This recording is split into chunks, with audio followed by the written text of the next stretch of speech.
이제 하나님 앞에서 믿음으로 순종하고 가는 사람, 그들과 우리가 함께 새해를 또 인도받아야 되겠습니다.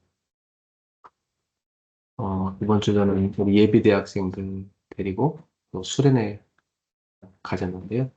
이번 수련회를 통해서 또 우리 대학생들을 제가 어떻게 도와야 될 것인가 중요한 또 언약을 잡는 그런 시간표가 됐어요.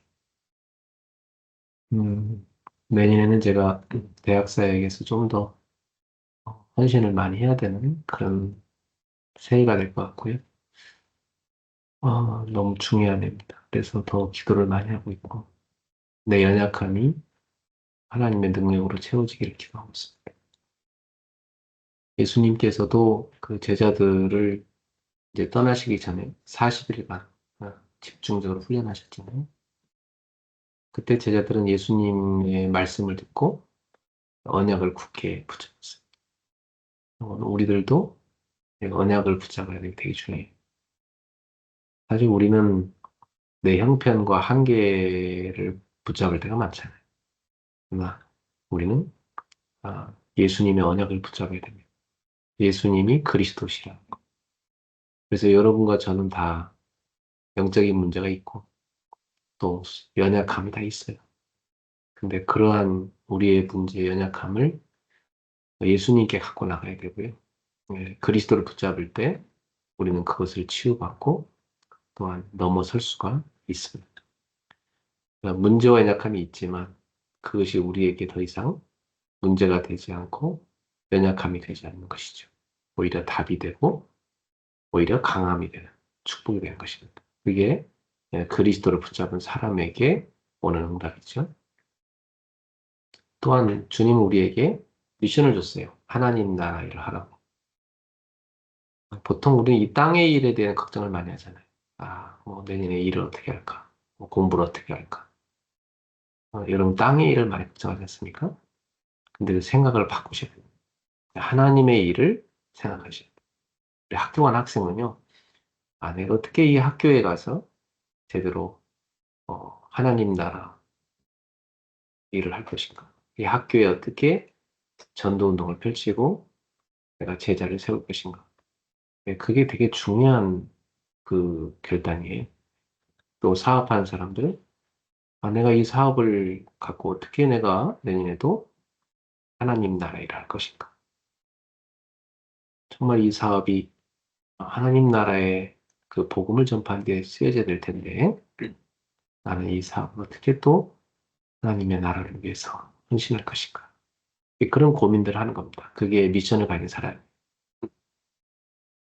어, 그리고 사도행 1장 8절에 보면 예수님께서 성령을 주실 걸 약속했잖아요. 그 제자들은 정말 그 약속 붙잡고 성령 충만 받기를 간절히 기도했어요.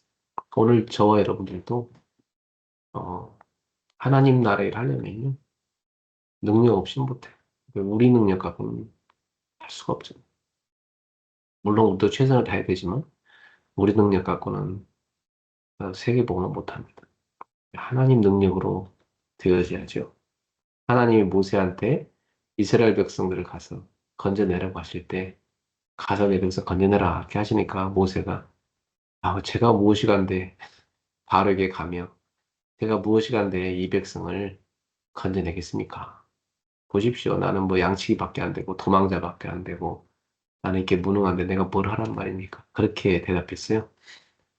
사실 모세가 착각한 거죠. 하나님이 하시겠다는 건데 모세를 통해서 하시겠다는 거거든요. 네. 그래서 하나님이 내가 너와 함께 할 거야. 그래도 저는 말을 잘 못해 그러니까 내가 네 입과도 함께 할 거야. 그렇게 말씀하셨죠. 그래도 못합니다. 그러니까 말 잘하는 네 형 아론을 붙여줄게. 어서 빨리 가라. 이렇게 하시고. 참 그렇습니다. 우리가 하나님의 일을 함에 있어서 우리는 정말 한없이 부족하고 힘들죠. 네, 그렇지 않습니까? 우리 돌이켜 볼 때마다 우리가 뭘 합니까? 그런데 하나님께서 하시겠다는 거니까 저와 여러분들이 언약을 굳게 붙잡으셔야 됩니다. 네. 언약을 붙잡을 때 하나님이 하시는 그 속으로 우리가 다 들어갈 수가 있는 거예요. 오늘 밤에도 여러분이 언약을 굳게 붙잡으시기 바랍니다. 우리 힘으로 하는 게 아니에요. 그래서 예수님께서는 뭘 약속하셨죠? 성령 충만을 약속하신 것입니다. 성령 충만을 주겠다. 그래서 저와 여러분도 성령 충만 받아야 됩니다. 네. 어떻게 하면 성령 충만 받을 수 있습니까? 그렇죠. 기도해야죠. 네. 하나님 말씀 붙잡고 기도하는 것. 네. 오늘 밤에도 성령 충만 받기까지 기도하세요. 그러시면 돼요. 아침에도 성령 충만 받기까지 기도하는 거예요. 그 힘 갖고 살아가는 거예요. 제자들은 이 언약을 굳게 붙잡고 기다리는 시간들을 기도로 가득 채웠어요. 예. 기다리는 시간들이 지루하거나 뭐 두렵거나 그러지 않고 그 시간을 그들은 기도로 꽉 채웠던 것입니다. 그래서 이 새해를 기도로 시작하는 제자는요, 조급함보다는 하나님께 순종함을 선택하고 자신의 계획보다는 주님의 약속을 더 신뢰해요. 내가 할 수 있다. 그것보다는 하나님이 하실 때를 아는 거죠. 그래서 우리는 기도 속에서 기다리는 것입니다. 제자들은 마음을 같이하여 오로지 기도에 들었어요. 우리들도 한 마음이 되어서 기도할 때 하나님이 그 속에 역사하시는 것입니다. 우리 모두가 한 마음이 됩니다. 네. 우리 모두가 진짜로 오직 그리스도, 오직 하나님의 나라, 오직 성령 충만 받아서 땅끝까지 증인되어 세계복음한다. 이게 한 마음이 되면 하나님의 인도를 받을 수가 있습니다. 네. 그러면 공동체와 함께 우리 모두가 하나님의 뜻을 구하게 되고요. 네. 이 제자들처럼 오로지 기도에 힘쓸 수가 있는 것이죠. 오로지란 말은요, 우선순위가 분명하다는 거예요. 우선순위가 다른 데 있지 않고 우리는 하나님의 능력 받아야, 하나님이 주시는 응답 받아야 땅끝까지 증인될 수 있습니다. 하나님 우리에게 은혜 주십시오 하고 오로지 주님을 바라보면서 그들은 간구했던 것입니다. 오늘 저와 여러분들도 오로지 속에 들어가야 됩니다. 기도가 약해지면 우리가 자꾸만 내 열심이 중심이 되려고 할 때가 많아요. 네. 기도가 사라지면 자기 경험이 자꾸 기준이 됩니다. 그러나 기도가 살아있으면 그 사람은 성령님께 자기의 주도권을 내어드리고 성령님의 인도를 받게 되죠. 자, 그래서 우리는 새해를 맞이하면서 진짜 결단해야 돼. 새해를 우리는 내 한계를 인정하고 하나님 능력을 기대하는 사람으로 딱 결단해. 기도는 나를 작게 만들지 않습니다. 기도는 하나님의 크신 위대함 속으로 나를 들어가게 만드는 거예요. 그렇죠? 우리 계획보다 기도가 앞서야 되는 것이죠. 우리가 하는 사역보다 하나님의 임재가 먼저입니다. 하나님이 임재하시고 하나님 역사하셔야 우리 사역이 되어지는 겁니다. 그래서 오로지 기도에 힘써야 되겠습니다. 그래서 저는 이번 주에 말씀 묵상하다가 내일은 여러분에게 정말 중요한 또 훈련 메시지를 하려고 준비했는데요. 예, 정말 여러분이 이렇게 기도를 하면요. 뭐가 나오냐면 결단이 나와요. 아, 정말 내가 이제는 하나님 앞에서 이렇게 해야 되겠다. 이렇게 결단이 나오게 돼 있어요. 기도한 사람이다. 그죠? 그걸 내일은 또 함께 나누는 시간 하도록 하겠습니다. 자, 주일 일부에서는 너희는 날 누구라? 예수님의 중요한 질문이죠. 사실 제자들이 예수님 따라다녔지만 이 사람들이 정말 예수님을 제대로 알고 따라가느냐? 이걸 예수님 한번 짚고 넘어가셔야 되는 거였어요. 저도 목회를 하면서 성도들 한 사람 살기 양하지만 과연 이 성도가 예수님을 진짜 누구로 믿는가? 그게 궁금해질 때가 있습니다. 어떤 사람 뭐 이렇게 나중에서 알게 돼요. 아, 그 사람은 원래, 그랬구나. 예수님을 그리스도가 아니라 다른 걸로 붙잡고. 그래서 그래. 이해가 돼. 그 사람 왜 그랬을까? 그랬구나. 예수를 따르는 제자의 길이 아니었구나. 그죠? 사람들은 제자로 살지 않습니다. 자기 이익 따라 살지. 그 예수님은 제자를 지금 이들을 제자 삼았기 때문에 제자를 데리고 가니까 이들이 진짜 신앙이 올바르게 돼야 되는 거예요. 이들을 남기고 하실 거기 때문에. 그래서 이들의 신앙을 점검하셨어요. 그 우리들한테도 그런 신앙 점검력이 필요해요. 네. 그래서 사실 저는 성도들 이렇게 쭉 신방하면서 좀 점검해 보려 했는데 좀 힘들겠다 생각더라고요. 그래서 신방을 그냥 적었는데 여러분들이 자신을 하나님 앞에 딱 서서 점검하는 거 되게 중요해요. 그래서 이 질문을 이번 주에 계속 여러분이 하셨을 거라 생각되는데 오늘 밤에 정말 진지하게 해보세요. 너는 나를 누구라느냐? 이 질문을 주님은 우리 개인에게 하신다. 사람들은 예수님 그냥 뭐 훌륭한 분 이렇게 생각한 거죠. 네. 근데 그리스도를 안 믿은 거예요. 그리고 주님을 안 믿었어요. 예수님을 그리스도로 알고 그리스도로 고백하고 나의 주님으로 모셔드린 사람. 주님으로 고백하는 사람. 그 사람이 진짜 제자고 뭐 고백만으로 끝나는 것이 아니라 이제 주님께서 주신 그 열쇠를 사용해야죠. 그리스도로 고백하는 그 고백을 받으시고 내가 이 반석 위에 내 교회를 세우라 그랬잖아요. 그러면서 음부의 권세를 이지 못할 거다. 내가 너에게 천국 열쇠를 준다. 네가 땅에서 매면 하늘에서도 매고 네가 땅에서 불면 하늘에서 불이에요. 그렇다면 우리는 이 천국 복음을 전파하는 열쇠를 사용해야 되는 거. 그죠? 이 열쇠가 사용될 때 진정한 우리 가치가 깨달아지는 거야. 야, 그렇구나. 내가 이렇게 중요한 사람이었구나. 내가 이 열쇠를 사용할 때 한 영혼이 하나님께 들어갈 수가 있는 거. 하나님의 나라에 들어갈 수가 있는 거. 내가 이 열쇠를 사용하지 않으면 내 주변의 사람 다 죽는 거구나. 그렇죠? 물론 그 사람들을 살릴 하나님 계획이라면 내가 안 하면 딴 사람 사용하시는 거죠. 그죠? 하나님은 우리가 안 하면 다른 사람 쓰시는 거예요. 오죽했으면 너희들이 안 하면 돌들로도 내가 소리 지르게 하겠다. 그렇게 예수님 말씀했어요. 근데 저는 여러분들이 우리 성도들이 정말 우리 후대들이 예수님께 쓰임 받는 제자가 되었으면 좋겠어요. 그게 사실은 부모의 심정이고 그게 목회자의 마음입니다. 그렇습니까? 네. 어, 이제 여러분의 신앙을 한번 점검하는 중요한 그런 메시지가 되어야겠고요. 주일 2부 예배 때는 그 부활에 대한 말씀을 우리에게 주셨어요. 네. 그리고 영원한 생명. 예수님 말씀에서 나는 부활이고 생명이니 나를 믿는 자는 죽어도 살겠고 무릇 살아서 믿는 자는 영원히 죽지 않는다.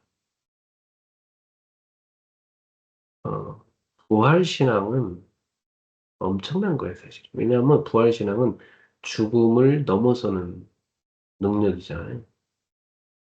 사람들은 다 죽음에 대한 두려움 가운데 있는데 부활 신앙을 가진 사람은 죽었다가 다시 살아난다. 이 믿음 갖고 있기 때문에 그 죽음을 두려워하지 않고 부활에 대한 소망이 가득한 겁니다. 그래서 부활에 대한 소망이 가득한 사람은 장례식 가서 절망하지 않고요. 오히려 장례식 가서 다시 살아날 부활을 소망하는 중요한 결단이 되는 거예요. 그래서 저는 장례식 가서 인도하면요. 꼭 성도들한테 얘기해요. 이게 죽음은 우리 인간적으로는 헤어짐이 슬프지만은 이것은 영원한 하나님의 나라로 들어가는 것이고 또 우리는 언젠가 다 이 육체가 다시 원래 하나님이 만드신 아름다운 몸으로 변화돼서 어, 그렇게 부활해서 주님 나라에 영생하게 될 것이다. 그렇기 때문에 천국을 우리는 소망하면서 살아야 되는 것이다. 그 얘기를 꼭 해줘요. 그래서 저는 장례식 가면은 그 슬픔의 그 장례식을 천국에 대한 소망의 장례식으로 그래서 하나님의 위로를 받는 장례식으로 다 바꿉니다. 그게 저는 성경적이라고 생각하기 때문이죠. 물론 슬픈 사람을 위해서 같이 울어주는 것도 필요합니다만, 울고 끝나는 것은 에, 그 불신자들 수준이잖아요. 우리는 거기서 끝나는 게 아니라 천국에 대한 소망, 부활에 대한 소망, 그걸 가져요. 부활한 예수님은 지금 어디 계신가 이게 되게 중요해요. 그분은 하늘 보좌 우편에서 어, 제자들이 나가서 복음 전할 때 함께 역사하셨어요. 그렇다면 지금 저와 여러분에게도 그분은 함께 역사하고 계신 거예요. 네. 절대 우리는 혼자가 아닙니다. 부활의 주님이 우리와 함께하고 계신 것입니다. 이것을 두는 게 되게 중요해요. 나는 부활이요 생명이니 말씀했어요. 예수님이 부활이고 예수님이 생명이에요. 그분이 나와 함께 하시는 거예요. 그게 영생입니다. 그러니까 영생은 죽어서 가는 게 아니고 지금 영생이고 이미 우리는 영생 속에 들어온 것입니다. 그래서 우리는 혼자가 아니고 부활하신 주님과 늘 한 걸음 한 걸음 동행하는 신분이라는 것. 그 놀라운 비밀을 날마다 누리셔야 되겠습니다. 오늘도 주님과의 깊은 교제를 누리셔야 돼요. 그래서 이번 주 수예배 메시지 때는 혼자 걸어가는 시간을 가지라고 하죠. 혼자 걸어가는 시간. 바울 사도가 이제 본인이 예루살렘으로 가서 사도들을 만나고 선교 보고를 하고 그리고 이제 안디옥으로 다시 가서 이제 마지막 또 로마까지 가는 그래서 그 다음에 스페인까지 가는 이런 중요한 선교를 결단했거든 사실. 그리고 그런데 이제 중요한 건 뭐냐면 이 바울을 죽이려는 자들이 너무나 많기 때문에 바울을 죽이려고 하는 그런 팀이 결성될 정도. 굉장히 그 바울한테는 위기가 기다리고 있었거든요. 그 바울도 그걸 직감을 하죠. 그래서 어, 에베소 장로들한테 그래요. 내가 다시는 당신을 만나지 못할 수도 있다. 네. 그래서 마지막 고별 설교를 하죠. 이게 이제 다음 주 수요일 메시지인데 같이 부둥켜하고 눈물을 흘리면서 그들이 작별 인사를 하죠. 바울은 이처럼 이제 아주 비장한 각오를 하기 때문에 이제 그동안 자기가 사역했던 제자들을 쭉 가서 다시 다 만납니다. 그래서 다시 다 확립을 시켜요. 그리고 이제 자기의 마지막 그 선교 여행에 대한 중요한 설계도 해야 되고, 기도도 해야 되고, 메시지도 좀 정리해야 되고, 여러 가지가 있었던 것 같아요. 그래서 바울이 좀 혼자 있을 시간이 필요했던 것 같습니다. 그래서 딴 사람들은 다 배 타고 가라 하고, 바울은 좀 시간이 걸리더라도 걸어가겠다는 거예요. 혼자 걸어가면서 바울은 뭘 했을까? 저는 그런 생각을 해봤어요. 바울이 뭘 했을까? 분명히 혼자서 어, 중요한 그 계획도 세우고 메시지도 준비하고 주님과의 깊은 시간을 많이 가졌을 것이다. 그렇게 생각합니다. 여러분들에게도 그런 혼자의 시간이 외로움의 시간이 아니고 그게 하나님 앞에 나를 다시 세우는 시간. 그 혼자의 시간이 정말 기도를 하는 시간. 그 혼자의 시간이 동역자들과 동역을 준비하는 시간. 이 혼자 걸어가는 시간이 하나님이 내게 주신 목적을 다시금 더 확인하고 더 분명히 하는 시간으로 만들어야 되겠습니다. 그러니까 이건 버려진 시간이 아니고 준비하는 시간이죠. 다음 사명을 위한 아주 중요한 은혜의 시간이고 준비의 시간인 것입니다. 그래서 여러분들이 지금 내가 좀 혼자 갖고 있는 것 같다 이렇게 느끼시는 분 계신다면 그건 되게 좋은 거라고 생각해요. 여러분들이 좀 외롭다고 느끼는 것보다는 오히려 내가 주님과의 굉장히 깊은 시간이구나 이게 지금 감사해야 될 거라 생각이 들고요. 혼자 걸어가면서 하나님을 더 깊이 만나는 그런 사람. 그래서 공동체를 다시금 더 살리고 세우고 여러분한테 주신 사명을 완주해가는 사람. 그렇게 되기를 주님의 이름으로 축복합니다. 자, 금요예배 메시지에서는 인간의 계산과 하나님의 주권이었습니다. 우리가 금요일 날에는 창세기를 쭉 읽어가고 있는데 참 창세기를 보면서 저는요 참 이 창세기에 네 인물이 나오잖아요. 아브라함, 이삭, 야곱, 요셉.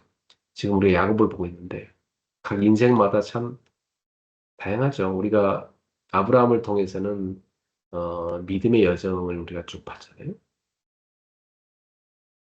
그 이삭을 통해서는 우리가 그 이삭이 하나님의 언약이 새겨지니까 그가 가는 곳마다 하나님의 복을 받는 게 봤어요.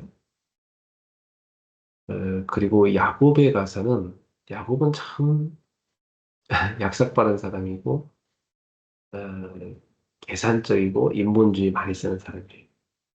지난주에 우리가 봤던 것도 보면 야곱이 이제 뭐 라반한테 가서 따지죠. 언제 내가 독립할 수 있겠냐. 내 재산은 도대체 뭐냐. 그래서 자기 외삼촌을 위해 일했지만 자기 품삯이 제대로 없는 거예요. 외삼촌이 준 적이 없는 거예요. 그래서 네, 품삯이란 거래를 하게 되죠. 그래서 그게 뭐냐면 이제 뭐 이렇게 아롱진 거, 얼룩진 그런 양, 그리고 또 뭐 검은색 양, 예, 뭐 점박 양, 뭐 어찌 보면은 흰색 양보다는 그런 양들은 좀 별로 없거든요. 가끔 도래매처럼 나오는 거예요. 그래서 야곱이 그런 양들을 이제 지금까지 건 아니고 앞으로 태어나는 것 중에 그런 양들 내가 나에게 달라고. 그러니까 뭐 라반이야 뭐 너무 좋은 거리죠. 그런 양 잘 태어나지도 않을 건데 네. 이제부터 야곱이 가져간다 하니까 뭐 라반은 뭐 흔쾌히 승낙해서 좋다 말이에요. 예. 이 라반이라는 사람이 굉장히 계산적이고 자기 이익밖에 모르는 그런 사람이거든요. 예. 아주 그 진짜 음, 자린고비 같은 완전히 자기 것만 생각하는 그런 사람이에요. 예. 예, 이런 사람 밑에서 야곱이 그야말로 이용당한 거죠. 그런데 이 라반이 겉으로는 뭐 하나님 얘기도 하고 신앙 용어를 많이 써요. 근데 이 사람의 속은 실제로는 뭐 자기밖에 모르는 하나님이 주인이 아닌 자기가 주인. 그야말로 완전 종교 생활에 전형적인 사람입니다. 이런 신앙들이 많죠, 원래. 하나님 이름, 뭐 교회 이름 뭐 이렇게 팔아먹지만 결국 자기만 챙기는 그런 종교인들이 많습니다. 네. 조금 더 손해보지 않으라. 어, 예. 제자는 그렇지 않죠. 제자는 자기에게 손해가 돼도 주님을 위해서 교회를 위해서 헌신하는 사람이죠. 그런 사람이 제자입니다. 이 야곱 같은 사람은 좀 약간 우직한데요. 야곱이 사랑에 눈이 멀어가지고 그야말로 20년을 봉사를 했죠.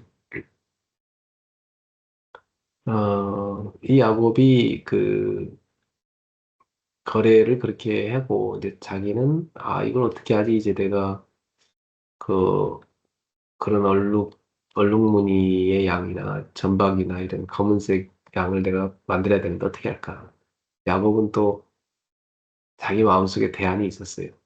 자기는 방법을 찾았다 생각했어요. 그러면 특별한 몇 가지 나무를 갖다가 그 당시 사람들이 뭐 얘기하는 그 어떤 방법인지 모르지만 야곱이 어떤 나무 뭐 신풍나무 무슨 버드나무 이런 나무 있어요. 그런 나무 가지가 보면 이렇게 가지가 잘 벗겨지거든요. 가지 딱 벗겨놓고 그다음에 그 흰색인 그 안에 나무 속에 그 흰색이 드러나잖아요. 그거 갖다가 물가에다 이렇게 딱 세워놔요. 그리고 양들을 물을 먹일 때 그 앞을 다 지나가게 만들어요. 그 야곱은 그런 방법으로 하게 되면 이 양이 임신을 하게 되고 이 양이 새끼를 낳을 때 얼룩무늬가 있는 점바위가 있는 그런 새끼를 낳을 거라는 그런 본인만의 방법이에요. 네. 그야말로 그 시대의 어떤 미신적 방법 같아요. 과학적이지도 않고. 근데 이렇게 인본주의의 끝, 진짜 인본주의 끝을 달리는 이 야곱인데, 진짜 사기꾼 같은 예삼촌 밑에서 야곱과 이 삼촌 라반은 서로를 속고 속이는 관계잖아요, 계속해서. 네, 끝까지 서로 속고 속여요. 두 사람 관계. 근데 야곱이 그렇게 온갖 잔머리를 굴려서 이 계산법을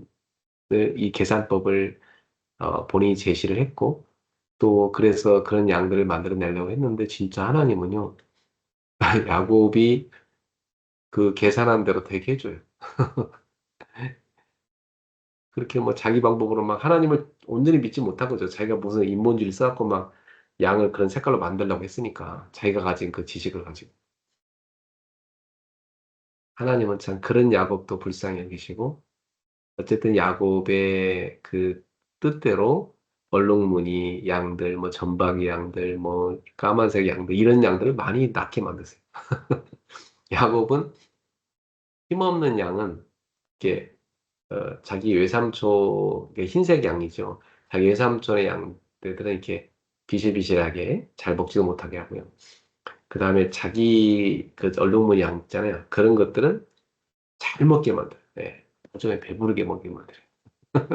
그래갖고 배부르게 먹여가지고 그 양들은 잘 먹여서 더 많이 낳게 만들어요. 예. 그러니까 야곱이 인본주의 많이 쓴 거죠. 예. 그 얼룩무늬 양들은 또 얼룩무늬 낳을 거기 때문에 그 양들은 잘 먹여요. 잘 찌게. 외삼촌 거는 잘 못 먹이고 그 새끼도 못 낳게 만들어. 이래갖고 자기 양들을 많이 만듭니다. 예. 근데 성경은 뭐라냐면 하나님이 그를 부유하게 했다고 그렇게 기록이 되어 있어요. 하나님이 그를 번성하게 했다.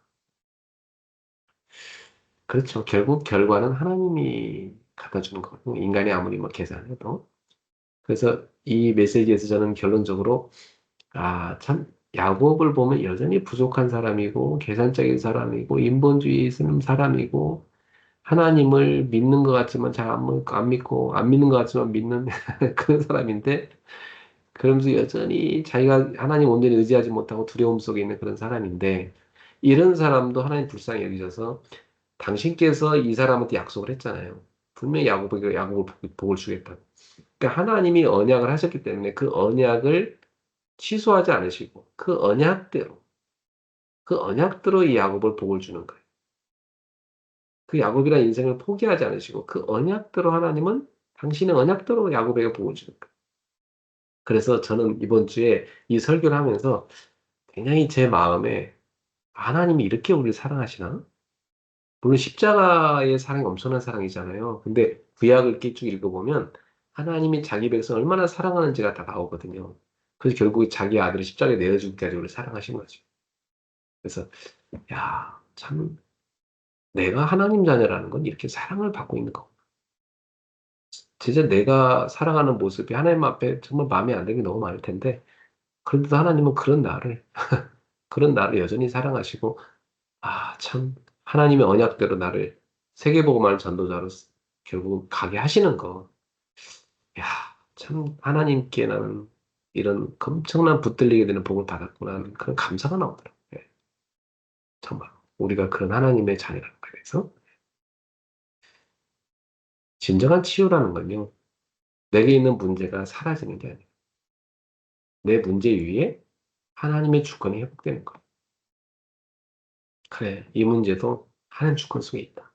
이걸 당장 없앨 수도 있고 하나님이 이걸 어마어마한 응답으로 바꿀 수 있는 분인데 그거 다 그분의 손 안에 있는 것이다. 이것이 지금 해결되지 않고 그대로 있다면 지금은 그분의 시간표가 그런 것이고 이게 언젠가 또 응답 밖에서 더 좋은 일, 더 좋은 축복으로 바뀔 날이 올 건데 그럼 그때 또 하나님 시간표 보는 거니까 우리는 이랬든 저랬든 나는 하나님의 주권을 믿는다. 하나님의 주권대로 될 줄 믿는다 하는 그런 신앙 고백이 되게 중요해요. 그 사람은 모든 게 응답이 문제도 응답, 문제 해결되는 것도 응답, 모든 게 응답이에요. 있어도 응답, 없어도 응답. 그게 하는 자녀. 그게 전도자고, 그게 언약의 백성입니다. 우리 성도님들이 이번 주에도 이런 엄청난 하나님의 주권을 믿고 믿음이 더 견고해지시길 축복합니다. 자, 이렇게 우리 5개의 메시지를 정리했습니다. 어때요, 여러분? 이번 주에 우리한테 하나님 굉장히 구체적으로 말씀을 주시고 있는데 오셨죠? 네. 자, 이 시간에 여러분 그걸 확인했습니다. 어, 한번 이 시간에요, 여러분들이 한번 찬양을 들으면서 기도를 하면서 자기 스스로 한번 쭉 정리해 보세요. 여러분과 함께 제가 찬양 끝날 때까지 좀 시간이 일 테니까 잠깐 들으면서 여러분 그 시간 한번 가져보시기 바랍니다. 제가 여러분들을 위해서 찬양을 하나 들어드릴게요. 예, 조용히 찬양 들으면서 한번 정리해 보는 시간 가지시기 바랍니다.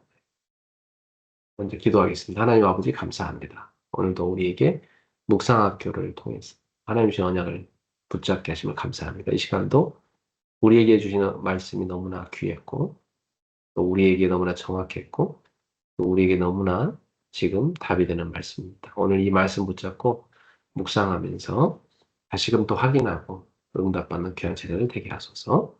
성령으로 역사해 주시옵소서. 예수님의 이름으로 기도합니다. 아멘.